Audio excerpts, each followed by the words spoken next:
जळगाव जामोद येथील श्रीपाद कृष्ण कोल्हटकर महाविद्यालयात दिनांक 8 मार्च रोजी महाविद्यालयाच्या सांस्कृतिक विभागातर्फे जागतिक महिला दिन तसेच पारंपरिक वेशभूषा दिन साजरा करण्यात आला।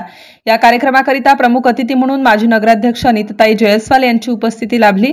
तर कार्यक्रमाचे अध्यक्ष महाविद्यालयाचे प्राचार्य डॉक्टर गिरीश माई हे होते।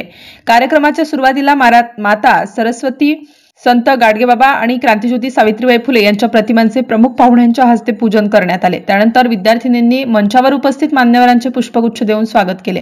कार्यक्रमाच्या प्रमुख अतिथी अनिताताई जयस्वाल यांनी विद्यार्थिनींना मार्गदर्शन केले। स्त्री ही केवळ सौंदर्याची नव्हे तर शक्ती आणि सामर्थ्याची मूर्ती आहे। जिथे स्त्रियांचा सन्मान होतो तिथेच खऱ्या अर्थाने समाजाचा विकास होतो।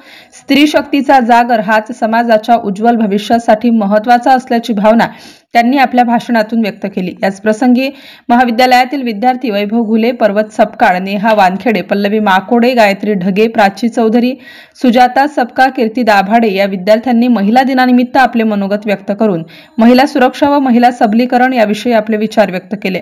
कार्यक्रमाचे प्रास्ताविक इंग्रजी विभाग प्रमुख तसेच सांस्कृतिक विभागाचे समन्वयक प्राध्यापक डॉक्टर गिरीश कुलकर्णी यांनी केले। कार्यक्रमाचे संचालन कला शाखेच्या विद्यार्थिनी कुमारी प्राची शेळके तर आभार प्रदर्शन कुमारी कीर्ती दाभाडे या विद्यार्थिनीने केले। MCN न्यूज मराठी करिता दिलीप इंगडे, जळगाव।